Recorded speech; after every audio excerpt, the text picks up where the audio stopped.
우리 함께 하나님의 음성을 그리고 하나님의 은혜로 찬양드리겠습니다.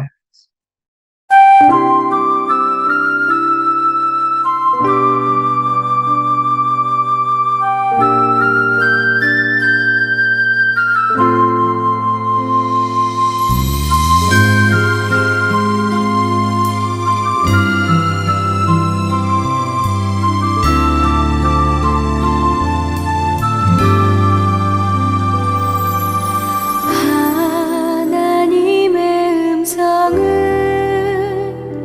듣고자 기도하면 그 이를 기울이시고 내 기도를 들어주신다네.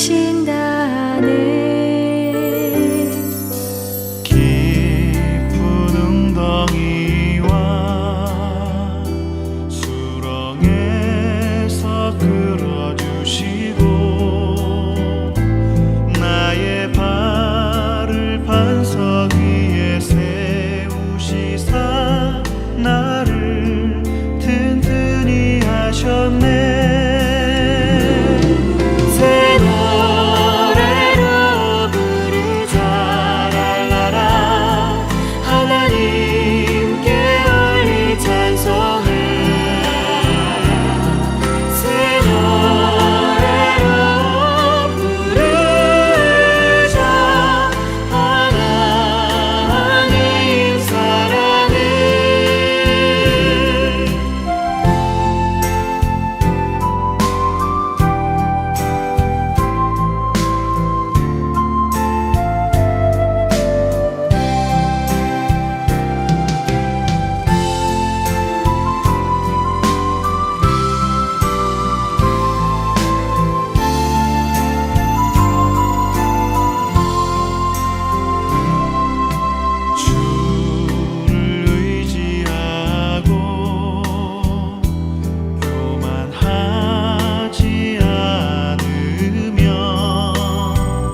모든 형편 잘하는 주님 늘 돌보아 주실 것을 나는 확실히 아네. 왜 내게 굳센 믿음과 또 복음 주셔서 내 맘이 항상 편한지 난 알 수 없도다. 내가 믿고 또 의지함은 내 모든 형편 잘하는 주님 늘 돌보아 주실 것을 나는 확실히 아네.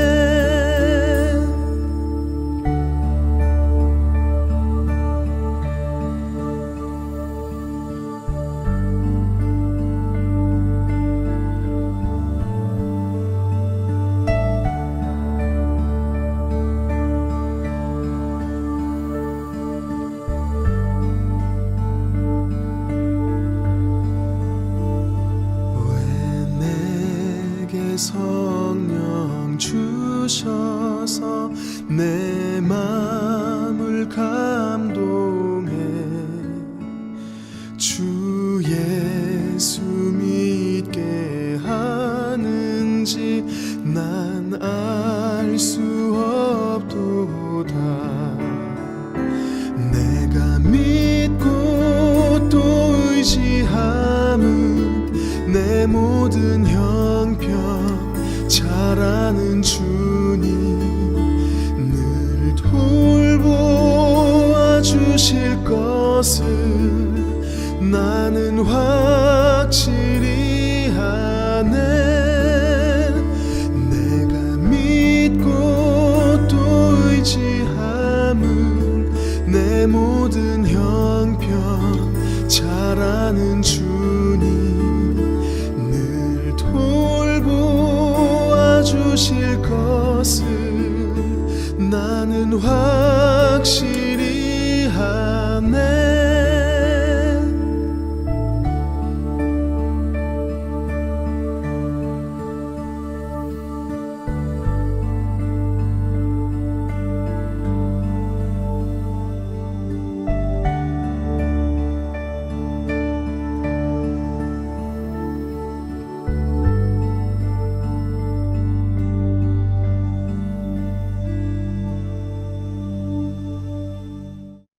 이인영 목사님 기도해 주시겠습니다. 사랑이 많으신 나의 주 하나님, 오늘 우리에게 믿음을 주시고 예배를 사모하는 마음 주시어서 한자리로 모이게 하시고 함께 찬양하며 주의 말씀을 나누게 하시니 감사 또 감사드립니다.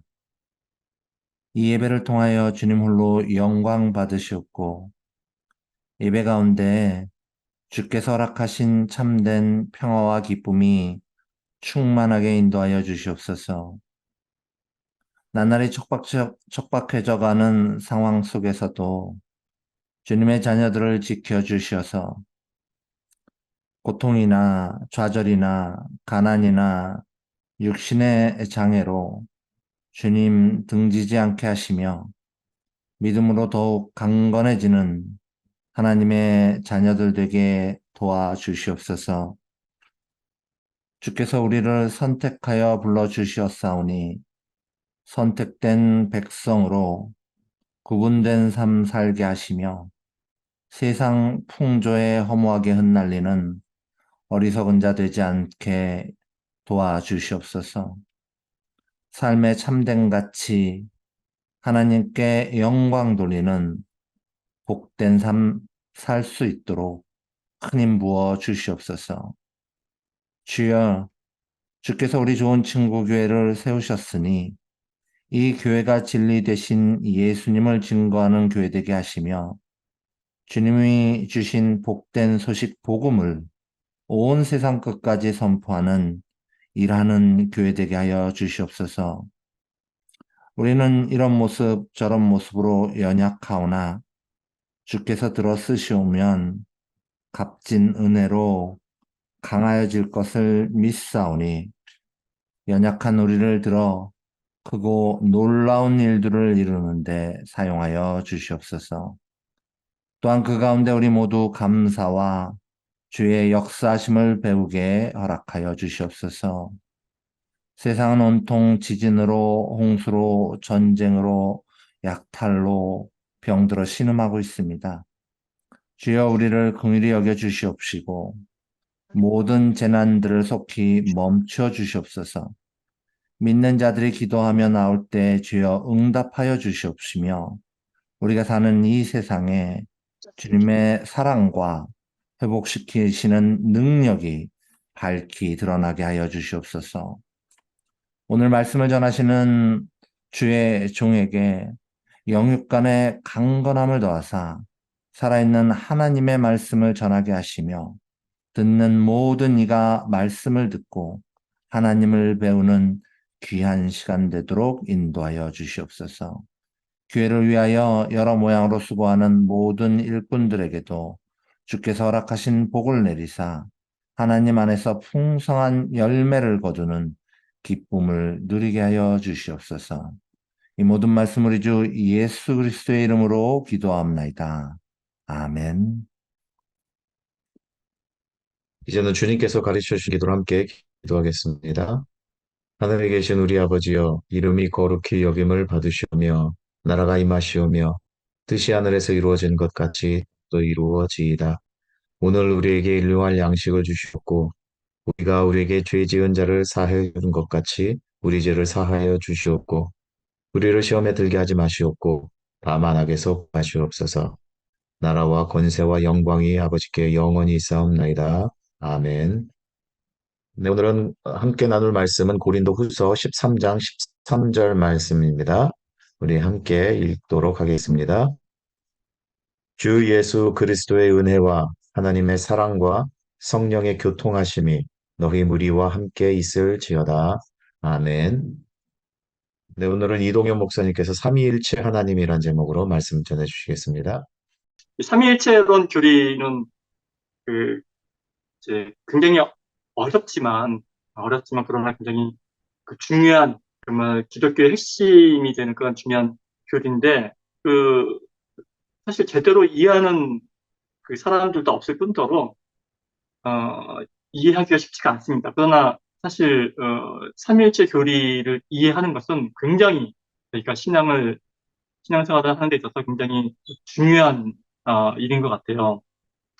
오늘 제가 특별히 시간을 좀 할애를 해서 그 삼위일체론에 대해서 한번 설명을 드려볼 텐데 제가 한번 계산해 보니까 한 25분, 30분 정도 분량되는 것 같습니다. 최대한 제가 쉽게 알기 쉽게 설명을 드려볼 테니까 이 기회를 통해서 정말 기독교의 핵심을 근간을 이루는 이 삼위일체 교리를 한번 그 이해하는 그런 좋은 시간이 되었으면 합니다. 좀 어렵더라도 좀 이렇게 정신 바짝 차리고 집중해서 한번 따라와 주셨으면 감사하겠습니다.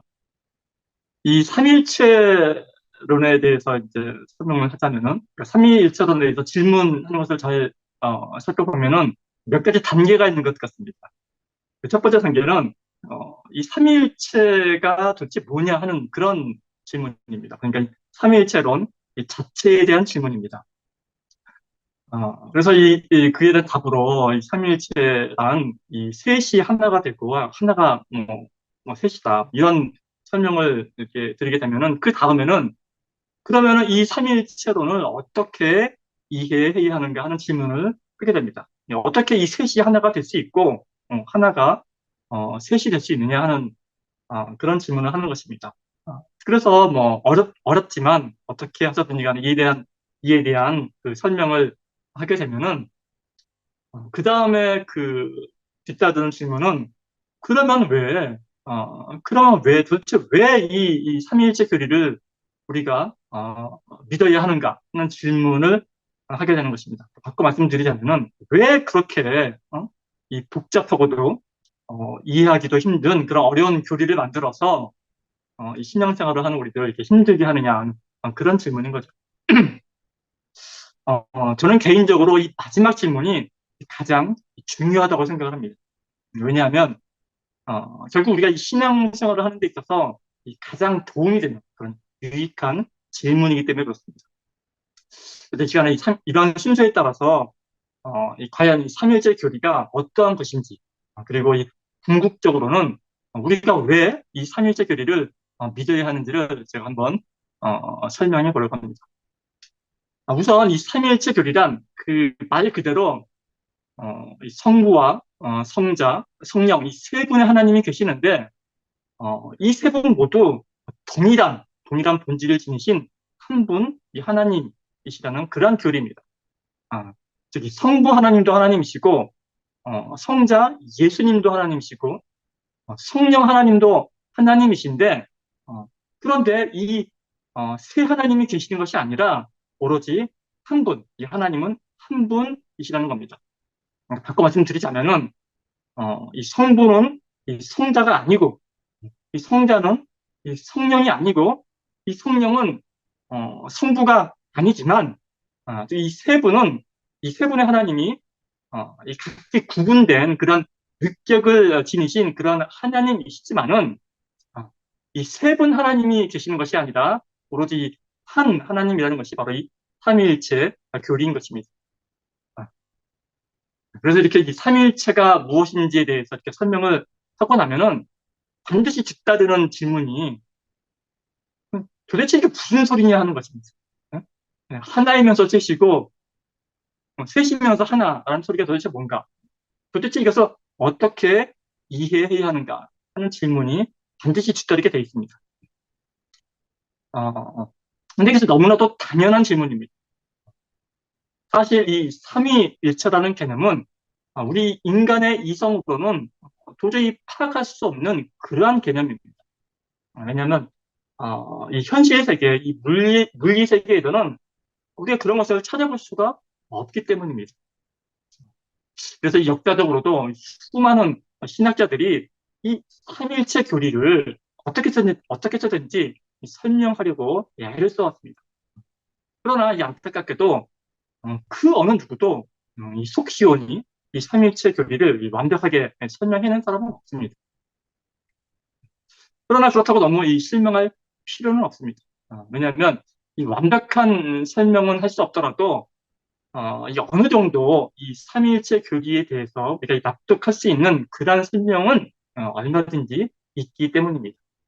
다만 여기서 우리 한 가지 주의해야 할 점은 우리가 이 삼위일체 하나님에 대한 설명을 듣고 나서 이 어느 정도 이 납득이 되었을 때 이 삼위일체라는 것이 그런 것이구나 하고 우리가 이 개념을 온전하게 이해했다고 생각해서는 안 된다라는 점입니다. 사실 이 인간의 언어로 이해한 이 삼일체 개념은 비유하자면 이 물체의 이 그림자 정도로 파악한 것에 불과합니다. 그래서 이 삼일체에 대한 그 설명을 듣고 나서 이것을 온전히 이해하기를 기대한다라는 것은 마치 어떤 사람의 그림자를 보고서는 그 사람의 피부 색이며 얼굴 생김새까지 알기를 기대하는 것과도 마찬가지일 것입니다. 그러나 이 달리 생각해 보면은 비록 그 그림자라 할지라도 이것이 온 우주를 그러니까 온 우주를 창조하신 이 창조주 하나님의 그림자라면은 그것만으로 우리는 이 벅찬 감격을 누릴 수 있을 것입니다. 이 삼위일체를 이해하기 위해서는 몇 가지 방법들이 있습니다. 우선 첫 번째 방법으로는 이 삼위가 무엇인지 그리고 일체가 무엇인지를 각기 따로따로 살펴보고 그리고 나서 이 삼위가 어떻게 이 하나, 일체로서 존재하는지를 생각해보는 방법입니다. 이 방법대로 제가 설명을 드려보자면은 이 말 그대로 삼위라는 것은 이 세계의 위격을 말합니다. 세계의 위격, 그래서 삼위죠. 그리고 일체는 하나의 본체, 즉 하나의 이 동일적인 동일한 본질을 지닌 그 하나의 본체를 뜻하는 말이죠. 그런데 여기서 이 위격이라는 말이 좀 우리한테 생소합니다. 이 말은 라틴어 이 페르소나라는 말에서 온 말로 영어로는 이 person이죠, person. 그래서 이제 그러니까 인격, 위격 대신에 그 인격을 말한다고 생각을 하면은 좀 이해하기가 쉽습니다. 그래서 이 세 분의 서로 다른 인격체가 있다는 그런 말입니다. 그런데 사실 이 삼윈이 뭐 일체니 하는 말은 이 성경에는 나오지 않는 말입니다. 이 기독교 교회가 생기고도 한참이 지난 기원 후 한 4세기 정도에 길어서 이 교부이자 초대 교부이자 이 법률가이기도 한 터툴리안스라고 하죠. 이 터툴리안에 의해서 만들어진 말이기 때문입니다. 이 터툴리안이 이 말을 사용했을 당시에 이 라틴어 페르소나는 오늘날 우리가 이해하는 것처럼, 우리가 person처럼 이해하는 것처럼 그 인격이라는 말과 정확히 동일한 의미를 갖지는 않았다고 합니다. 당시 이 말은 이 두 가지 의미로 사용되었습니다. 그 중에 하나는 이 극장에서 연극하는 극장에서 배우들이 연기를 할 때 썼던 이 가면, 마스크죠, 마스크, 이 가면을 뜻하는 말이었습니다. 이 당시에는 이 전문 배우들의 수가 그리 많지 않아서 한 배우가 여러 가면을 바꿔 써가면서 여러 가지 역할을 했다고 합니다. 특히나 이 여자 배우들이 드물어서 이 남자 배우가 이 여자 가면을 쓰고서 이 목소리만 여자 흉내를 내서 이 여자 역할을 하는 경우가 많았다고 합니다. 이때 이 배우들이 썼던 가면을 페르소나라고 불렸던 것입니다. 그리고 또 하나 이 페르소나라는 말이 사용된 예는 이 재판이 이루어지는 법정에서 이 개인적인 사유재산과 관련되어서 이 사적 재산과 개인적인 소유물, 즉 이 자신에게 속한 것들을 뜻하는 말로서 페르소나라는 말이 사용되었다고 합니다. 그러니까 이 당시에 교부이자 동시에 법률가이기도 했던 이 터툴리안은 정말 다분히 의도적으로 이 가면과 이 재산과 관련된 이 두 가지 의미를 지닌 페르소나라는 말을 삼위 하나님의 이 세 위격의 의미로 사용했던 것입니다. 그런데 이 그리스의 헬라어를 쓰는 헬라 신학자들은 이 위격을 지칭하는 라틴어 페르소나를 이 헬라어로 번역을 할 때 이 페르소나에 해당하는 이 헬라어가 따로 있죠. 이 헬라어 프로소폰이라는 헬라어가 따로 있는데 이 헬라어 프로소폰으로 이 번역하지 않고 다른 용어를 썼습니다. 휘포스타시스라는 다른 용어를 사용해서 번역을 합니다.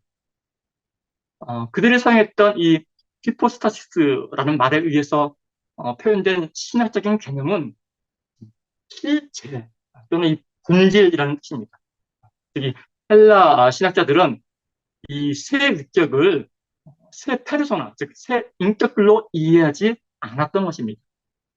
왜냐하면 그렇게 할 경우에 이것은 각기 따로 분리된 이 세 분의 존재를 지시하게 할 것이고 이렇게 되고 나면은 일종의 다신론의 입장인 이 삼신론에 빠질 위험이 있다고 생각했기 때문입니다. 그런데 이 헬라 신학자들이 선택한 이 휘포스타시스라는 말이 실체, 이 본질적인 존재를 뜻한다고 했을 때, 이 말은 우리가 흔히 생각하는 그런 존재나 실존을 뜻하는 말이 아닙니다. 그보다는 오히려 이 정반대로 이 존재하지 않는 그런 것을 가리키는 말에 더 가까운 뜻입니다. 이 존재가 존재하지 않는 것이라고 하니까 이게 무슨 말인가 싶기도 하시겠지만 이 당시에 이 철학적인 사고에 능했던 이 헬라 신학자들의 이 사고를 조금만 생각해 보면 금방 이해할 수 있는 그런 말입니다. 이 존재를 뜻하는 영어 단어로는 그 existence라는 말이 있는데 이 말을 가만히 살펴보면은 이 밖으로라는 의미를 가진 그 EX, exit였다는 쓰죠, 그 상구. 이 EX라는 접두어와 쓰다라는 뜻을 가진 스탠스라는 말이 합쳐진 합성어임을 알 수가 있습니다. 그러니까 영어의 그 존재라는 그 existence라는 말의 문자적인 의미는 이 밖으로 서 있다라는 그런 뜻입니다. 근데 여기서 무엇의 밖으로 서 있는가라고 했을 때 이 고대 철학자들이 생각하기에 이것은 이 본질적인 무엇인가의 밖으로 서 있다라고 생각을 한 것입니다. 즉, 이 고대 철학자들이 생각하기에 진정한 본질 그 자체는 우리가 볼 수도 없고 알 수도 없는, 도무지 볼 수도 없고 알 수도 없는 그 무엇인데, 그 무엇인가가 이 밖으로 엑시트, 조금 삐져나왔을 때 비로소 우리가 그것을 이 존재로서, 이그지스턴스로 파악할 수 있다는 것입니다. 예. 때문에 이 고대 이 철학자들은 우리가 이 상식적으로 아는 그런 존재라는 말 대신에 이 진정한 존재를 가리키는 말로서 다른 말을 사용을 했는데, 그 말이 바로 이 휘포스타시스라는 말입니다. 그러니까 이 휘포스타시스 그 휘포라는 말은 이 아래, 그러니까 아래라는 뜻을 가지고 말로써, 그러니까 영어로 치면은 이 전치사 below와 같은 말입니다. 그리고 이 스타시스라는 말은 그 영어의 스탠드, 서다라는 뜻이니까 이 휘포스타시스라는 말의 문자적인 뜻은 이 아래에서다, 이 아래에서다라는 그런 뜻입니다. 그러니까 이 휘포스타시스는 이 밖으로 삐져나온 거, 이 이그지스턴스와는 달리 이 존재가 삐져나와서 우리 눈에 보이기 전에 그 아래, 그 밑에 서 있는 그 무엇, 그것이 바로 그 진정한 본질이라는 그런 뜻입니다. 심오하죠? 네. 그 영어의 물질을 뜻하는 말이 그 substance라는 말이 있죠. 이 substance라는 말 또한 이게 비슷한 맥락입니다. 그래서 이 아래를 뜻하는 이 접두어, 이 서브가 지어져있다 보니까 서브와 그다음에 서다를 뜻하는 서다라는 뜻의 이 스탠스라는 말이 합쳐진 말이에요.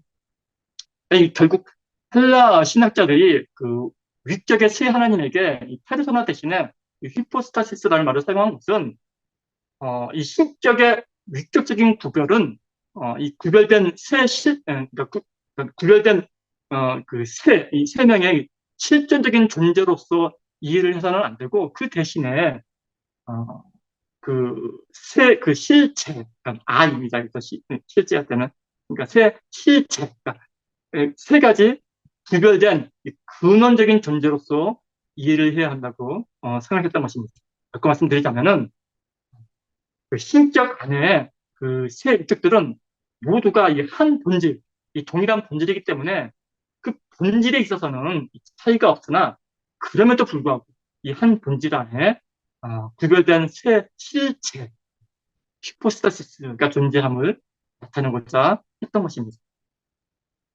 그런데 이 중세 교회가 이 라틴어를 사용하는 로마의 서방 교회와 헬라어를 사용하는 동방 그리스, 이 동방 종교적인 동방 교회로 이 분열하면서 이 삼위일체 교리에 대한 설명이 상당한 이 혼동을 불러일으킵니다. 설명을 드리자면은 이 헬라어를 사용했던 이 그리스 쪽의 이 동방 교회의 경우 이 삼위일체를 제가 말씀드린 위격은 휘포스타시스로, 그리고 일체는 또 다른 그 본질을 뜻하는 그 헬라어인 그 우시아라는 말을 썼습니다. 우시아. 그러니까 영어로 말하면 에센스 정도가 될 텐데, 그러니까 우시아라는 말을 써서 이 한 우시아, 한 본질 안에 이 세 휘포스타시스, 그러니까 위격이 있다고 이 삼위일체를 설명함으로써 이 하나님의 동일한 신성을 강조했던 반면에 이 라틴어를 사용했던 이 로마의 서방 교회에서는 위격은 그 페르소나를 사용하고 그 일체를 뜻하는 말로서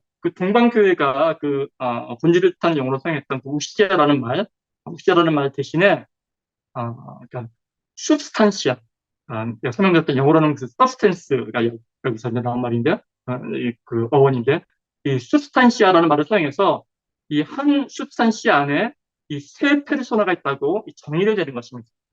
즉, 이 성부, 성자, 성령 하나님의 이 위격의 구분을 강조했던 것입니다.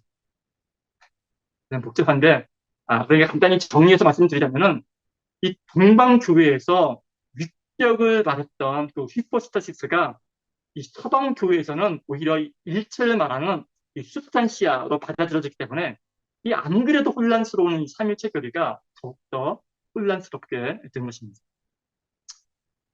참 복잡하죠. 근데 어찌 되었든 간에 이 혼동은 되지만 우리가 이 삼위가 뭔지, 그리고 일체가 뭔지 이 설명은 가능합니다. 그런데 정작 문제가 되는 것은, 정작 어려운 문제는 뭐냐면은 이 삼위가 어떻게 일체냐 하는 것입니다. 어떻게 이 셋이 하나냐는 거죠. 그걸 설명하는 게 좀 커다란 문제였습니다.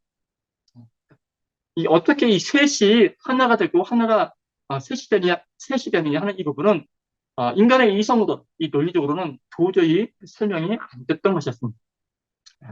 그래서 거의 모든, 역사적으로 거의 모든 이 삼위일체에 대한 잘못된 설명은 하나님은 오로지 한 분뿐이라는 그 유일신론, 단일신론이라고 하는데, 유일신론 아니면은 세 하나님이 계신다는 이 삼신론, 이 두 가지 범주를 벗어나지 못합니다.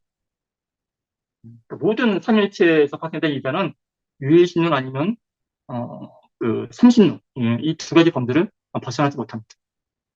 그러나 정작 이 삼위일체론을 주장했던 초대 교부들이 생각했던 정통적인 삼위일체론은 그러한 일신론이나 이 삼신론과는 거리가 멉니다.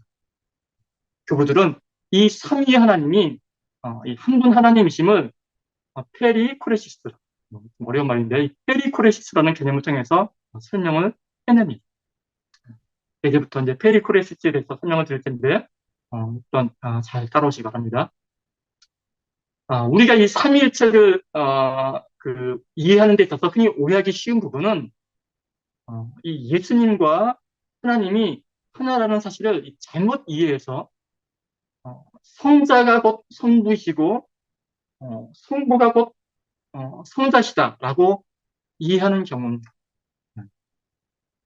맞는데 뭐가 틀리냐고요? 그런데 이건 이건 오해입니다. 이런 이해는 곧바로 양태론적 일신론으로 흐르게 되어 있는 그런 잘못을 범하게 되는 것입니다. 성경은 성부가 성자이시고 성자가 성부시다라고 표현하고 있는 것이 아니라 성부와 성자가 하나시다라는 표현을 씁니다. 그 말이 그 말 같죠? 그런 게 아니라 이 성부와 성자가 하나시다라고 표현할 때 이 말이 뜻하는 바는 하나님이 그리스도 안에 계시기 때문에 예수님이 하신 일이 곧 하나님이 하신 일과 동일하다라는 이 동일함을 강조하고 있는 말입니다. 그리고 이러한 일은 바로 이 페리코레시스를 통해서 이루어진다고 설명을 하는 것입니다. 이 페리코레시스라는 말의 이 단어의 원래의 뜻은 그 무대에서 이렇게 빙글빙글 돌면서 빙글빙글 돌면서 추는 윤무를 뜻하는 그런 춤을 뜻하는 말로서 우리말로 굳이 번역을 하자면은 상호 침투 내지는 상호 내재, 그러니까 상호 침투와 상호 내재가 동시에 일어나고 있다라는 것을 뜻하는 그런 말입니다. 그러니까 이 상호 침투, 상호 내재하니까 굉장히 어렵게 들리겠지만 이 말이 무슨 뜻인가 하면은 이 상호 침투, 서로 간에 침투한다라는 말은 서로 혼합되어 있지 않다라는 뜻이 전제가 되어 있는 말이고 상호 내재한다라는 말은 연합해 있다라는 말입니다. 연합해 있으면서 혼합되어 있지는 않다라는 그런 의미를 지닌, 그러니까 아주 묘한 의미를 지닌 그런 말입니다. 그러니까 상호 내주하지만, 그러니까 연합해 있지만 상호 침투하기에 혼합되어 있지는 않다. 이 말은 그러니까 성부와 성자와 성령께서는 각기 독립적으로 따로따로 존재하고 계신 것이 아니라 마치 빙글빙글 돌면서 춤을 추듯이 상호 침투하셔서 성부는 성자 안에, 성자는 성부 안에, 그리고 성부와 성자는 성령 안에 거하신다는.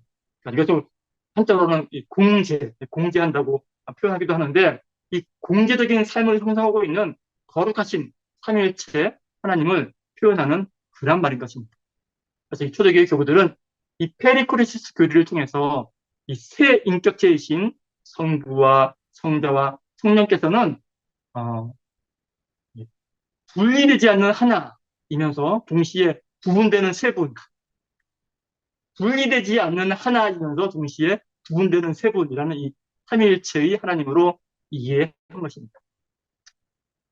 이 삼위일체론을 잘못 설명하는 그런 일신론이나 삼신론에는 이 상호 통제의 교리가 없습니다.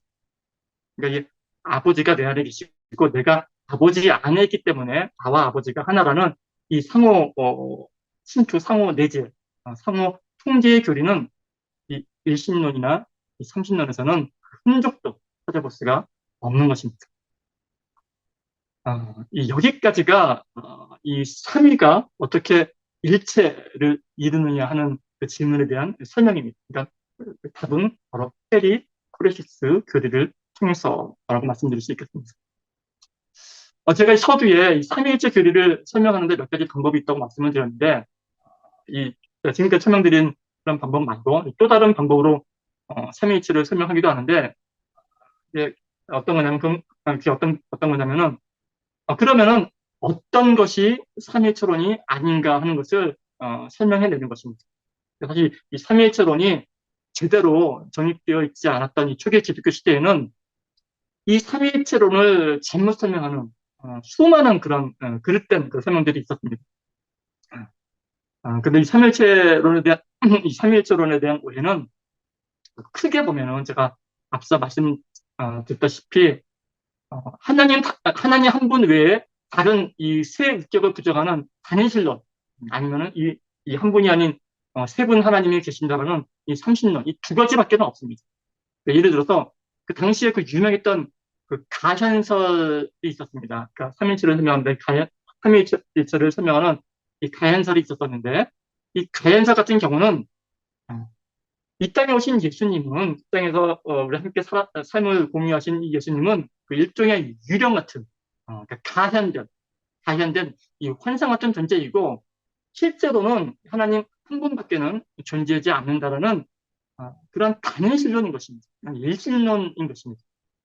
그리고 또 당시에 유행했던 그 양자론 또한 예수님의 본질적인 신성을 인정하지 않는 그런 또한 일신론에 불과했던 것입니다. 그러니까 삼일체론이 아닌 거죠. 그리고 또 양태론이라는 게 있는데, 이 양태론은 이 하나님께서 이 상황에 따라 성자와 성령으로 그 역할만 달리할 뿐, 본질적으로는 하나님 한 분뿐이라는, 이것 또한 단일신론, 유일신론의 다름 아님입니다. 그러니까 일신론이 그렇고, 삼신론의 경우는 이보다 훨씬 더 단순합니다.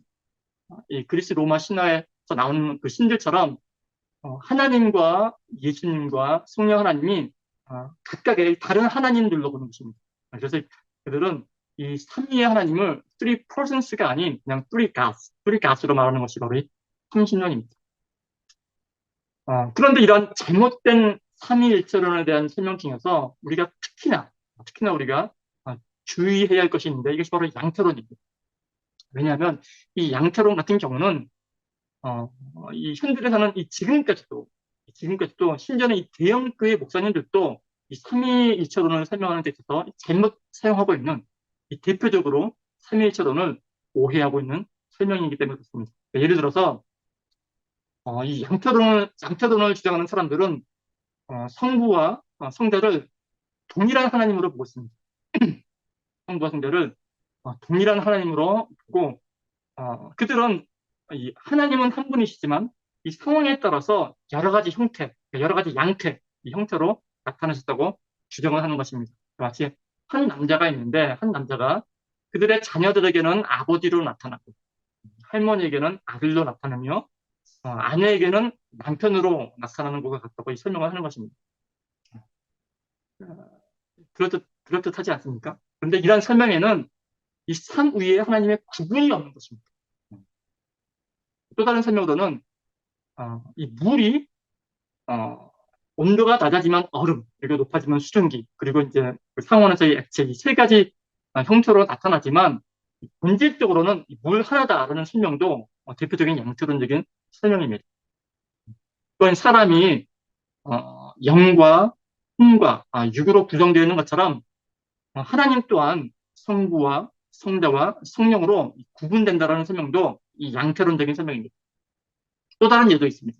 이 태양은 하나지만 그 안에 열과 빛을 발산하는 것처럼 성부께서 태양이라면은 성자는 그 비치는 광선이고, 성령께서는 그 태양에서 나오는 그 뜨거운 열과 같다고 하는 설명도 당시에 유행했던 이 양태론적인 설명인 것입니다.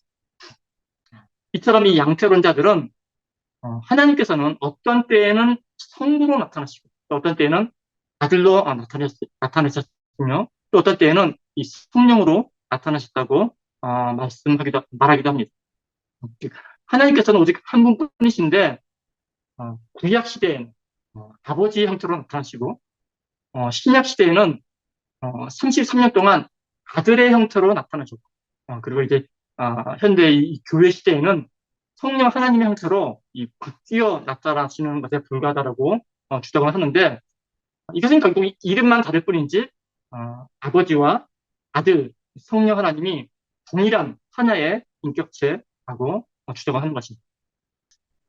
이런 관점에서, 이런 양태론적인 관점에서 보면은 예수님의 그 십자가 사건 또한 실제로는 그 성부 아버지가 성자 예수 안에서 피 흘리고 고난을 당한 것에 불과하니까 그뭐 성부 순환자, 그러니까 예수님께서 고난당한 것이 아니라 뭐 성부께서 고난을 당하셨다라는 그 성부 순환자 같은 설명도 이 양태론에서 비롯되는 것입니다. 그러니까 제가 길게 말씀드렸지만은 간단히 요약을 해서 말씀드리자면은 그 양태론적으로 삼위일체를 설명하는 사람들은 결국 삼위 하나님의 구분을 무시하는 그런 올바른 설명이 아닌 것입니다.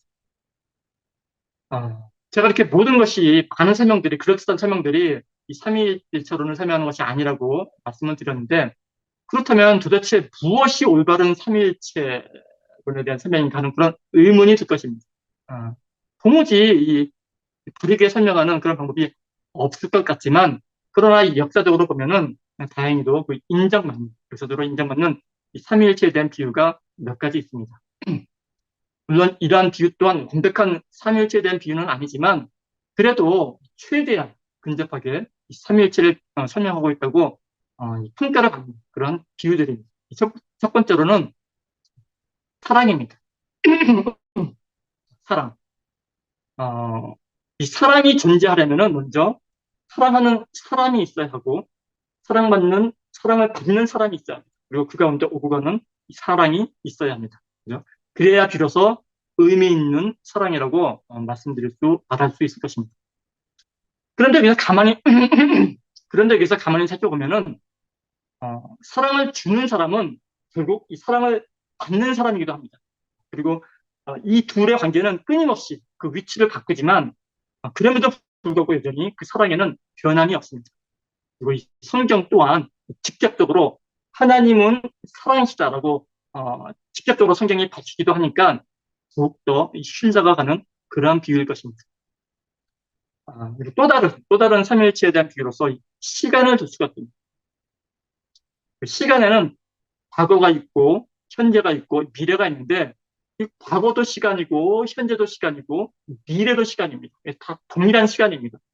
그런데 이 과거는 현재와 다르고, 또한 현재는 미래와 다르고, 또 미래는 과거와 다릅니다. 그런데 이 셋 중에 하나라도 없으면 시간이 되질 않기 때문에 이것 또한 이 삼위일체를 비유하는데 아주 근접하게 비유하고 있다고 볼 수 있는 것입니다.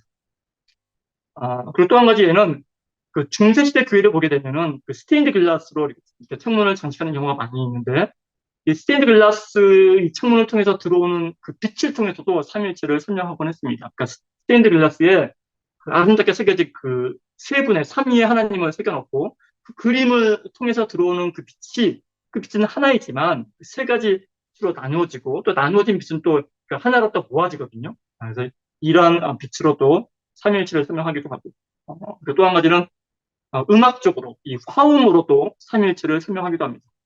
그러니까 도미솔 같은 화음을 볼 때 도와 미와 솔은 각기 구별되는 명확히 구분되는 이 각각의 음이지만, 화음을 이루어서 이 하나의 아름다운 소리를 만들어내기 때문에 이 화음으로도 이 삼위일체를 설명하기도 합니다. 근데 제가 앞서 말씀드렸지만은 우리가 이 언어로서 이 삼위일체를 완벽하게 설명해낼 수는 없습니다. 다만 이 사물의 이 그림자가 어렴풋하게 남아 사물의 형상을 반영을 하듯, 이 그림자 같은 이 희미한 이 삼위일체의 비유를 통해서 그 삼위일체가 그냥 어떤 느낌인지 그 느낌 정도를 알 수 있을 그럴 뿐입니다.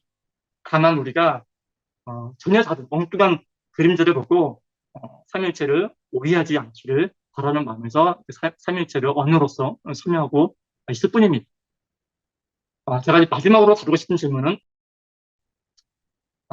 그렇다면 우리는 도대체 왜 이 삼위일체의 교리를 믿어야 하는가? 그런 질문입니다. 왜 이렇게 설명도 잘 안 되고 들어도 이해도 잘 안 되는 그냥 골치 아픈 교리를 만들어서 우리 같은 이 신앙인들을 힘들게 하는 그런 질문인 것입니다.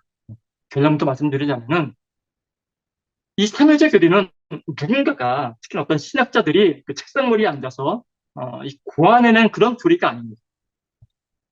이 초대교회 교인들이 신앙생활을 할 때 그들은 그들의 신앙생활 가운데 분명하게 이 하늘에 계신 아버지와 그리고 이 땅에 오신 예수님 그리고 이 보혜사 성령님을 그들은 그 신앙 가운데 이 세 분의 하나님을 실제로 경험을 했습니다.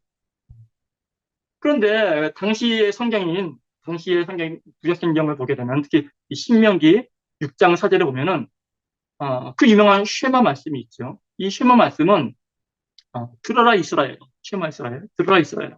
우리 하나님 여호와는 오직 유일하신 한 분 여호와이시니라는 말씀을 합니다. 그러니까 구약 성경은 그들이 믿었던 구약 성경은 명백하게 하나님은 한 분이라고 말씀하고 있는 것입니다. 그러면 도대체 자신들이 삶 가운데 경험했던 이 세 분의 하나님과 당시의 유일한 성경이었던 이 구약 성경이 말하는 그 유일하신 하나님, 이 두 사실을 어떻게 연결시켜야 하는가 하는 것이 그들에게 당시 이 신앙생활을 했던 초대교회 교인들이 당면했던 커다란 문제였던 것입니다. 그래서 이 초대교회 교부들은 삼위일체라는 그 수단 용어를 만들어내서 이 구약의 한 분 하나님과 신약에 나타나신 세 분 하나님을 이 삼위일체라는 용어로서 이해했던 것입니다. 즉, 이 삼위일체 교리란 신학자들이 우리를 힘들게 하려고 골치 아프게 억지로 만들어낸 그런 교리가 아니라 초대교회 교인들이 삶 가운데 실제적인 신앙생활을 해나가는 데 있어서 그들이 겪었던 그 신화적인 경험적 문제들을 설명해내기 위해서 어쩔 수 없이 정리해냈던 그러한 교리였다라는 말씀입니다.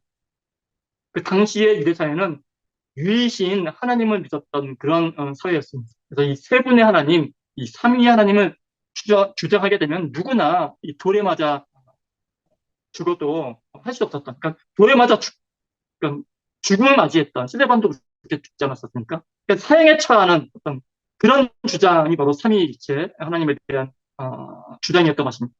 만일 이 삼위일체 교리가 단지 그냥 이해하기 어려운 쓸데없는 하나의 말장난에 불과했다면 아무도 이 목숨을 걸고 그러한 교리를 믿으려 하지도 않았을 거라는 말씀입니다.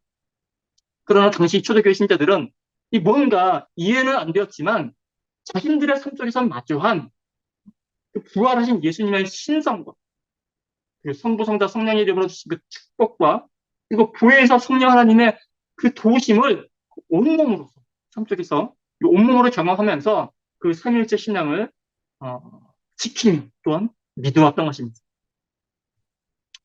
그리고 또 한 가지 마지막으로 이 삼위일체 교리가 가지는 의미가 있습니다. 저는 이 부분이 가장 중요하다고 생각을 하는데 성경은 우리가 이 하나님의 형상대로 지음을 받았다고 기록을 하고 있습니다. 그렇죠?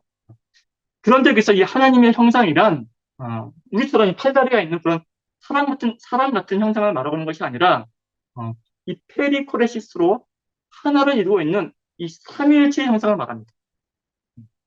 그렇다면 이 사람이 하나님의 형상을 따라 지음 받았다라는 말씀은 우리 인간이 이 삼위일체의 하나님을 따라서 페리코레시스적으로 상호 내주하고 상호 침투하는 그러한 사랑을 삶 가운데 실현하면서 살아가는 존재로 지음받았다라는 그런 뜻이 될 것입니다.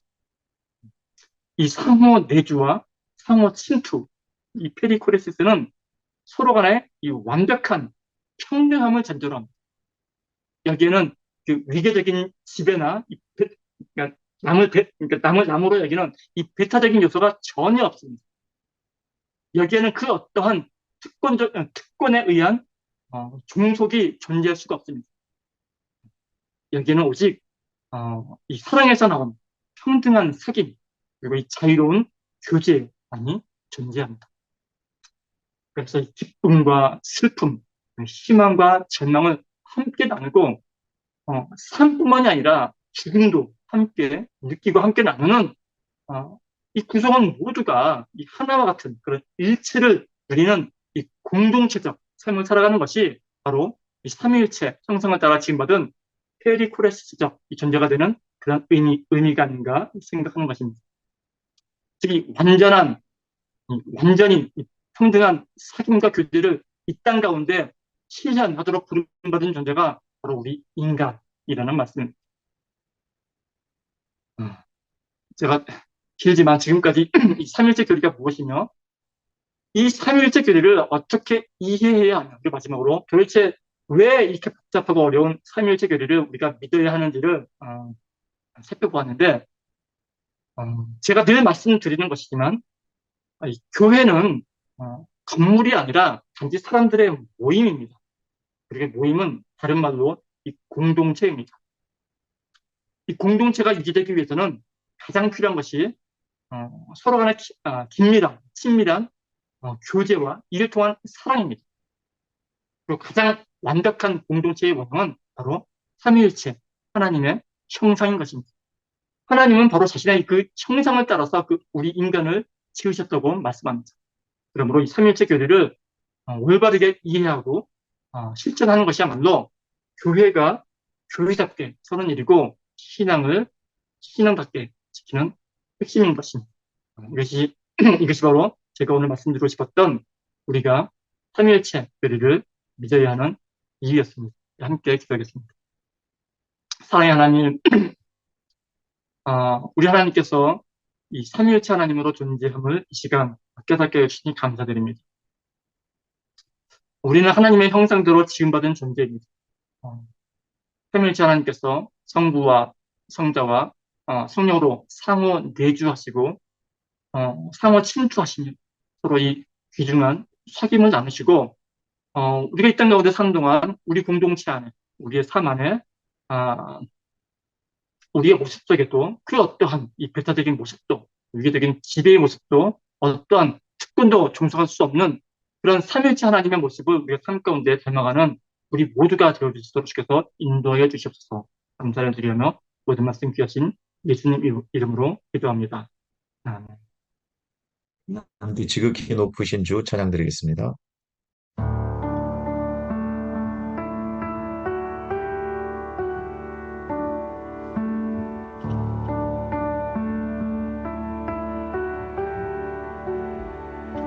소망 없고 빛도 없는 어두운 세상을 하나님이 사랑하사 우리에게 오셨네. 예언하신 약속대로 말씀이 육신되어 하늘 영광 버리시고 이 땅으로 오셨네.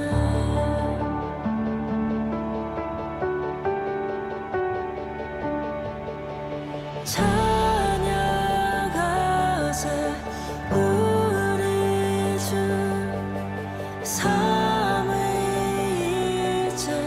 하나님 지극히 높으신 주 영원토록 찬양합니다.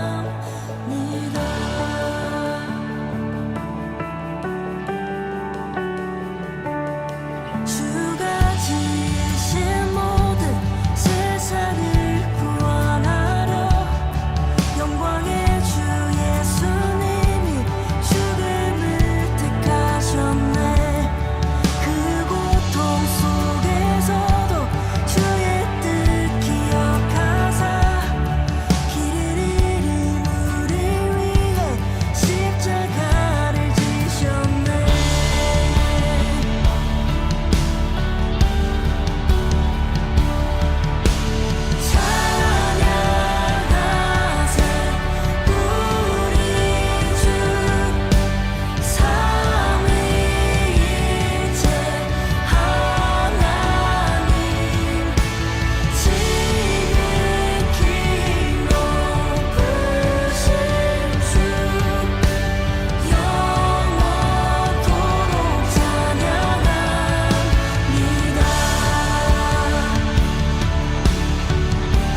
생명의 길 되시는 그리스도를 통해 아버지께 오는 자 모두 회복되리라. 주가 세우신 교회 성령이 이끄시네. 영원한 주의 복음 무너지지 않으리. 주의 보혈로 인해 나는 자유케 됐네. 예수의 사랑으로 새 생명을 얻었네.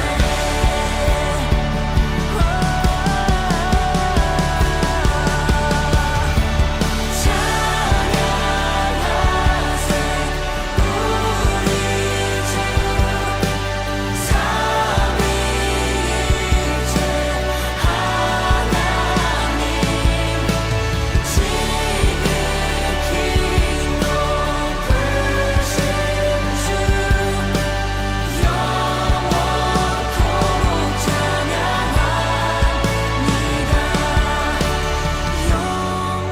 영원토록 찬양합니다.